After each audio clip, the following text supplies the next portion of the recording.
as someone basically from your generation, I mean, it's an amazing shift, because when we were young and taught about science, it was like Galileo versus the world. It was like one man who knew the truth, and the consensus was that the world was flat, or that, you know, the sun went around the earth, and it was through the scientific method and the individual human mind that challenged everything, that's how science progresses. And now it's like, what? This is a consensus. 98% of scientists believe this. It's the total opposite of science as we knew it. And I mean, you take this up in so many. I mean, what's happened is, I think humanity, every one of us on our personal lives and on a large scale, is always has to choose this path of truth, freedom, and health, or power, profit, and control.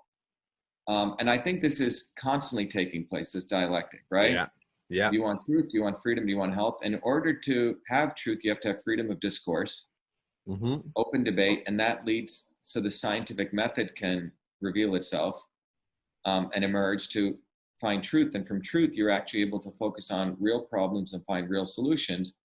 And from that, you can innovate and get health, right? The other thing is it's driven by control, which is what academia likes. Academics, some of them don't make a lot of money, but they want control. Yeah. And then you bring profit in, and then you bring in power, right? So these are sort of those three dynamics. And this is what you observed in Hollywood between the celebrities and the actors, and in academia, correct? Academia, the academic and the scientist, right? The celebrity and, you know, the statesman, activist and revolutionary versus a career politician, right? The citizen statesman versus a career politician. So this dynamic has always been going on. And I think we as humans have chipped away at it. You know, it goes up and down, and we went from completely being slaves and completely then being serfs and now being wage slaves. And it's an onward struggle. It doesn't mean it just goes upward. It can go backward too. Everyone thinks, oh, we keep improving.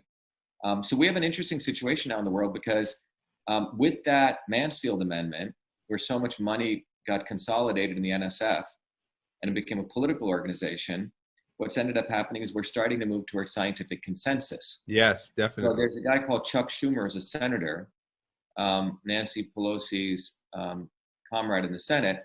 He's put forward a bill, I think it's called Bill 791, which basically says there will be no more discourse on climate change by any government agency, or no funding will go to them, because there's scientific consensus. On climate change.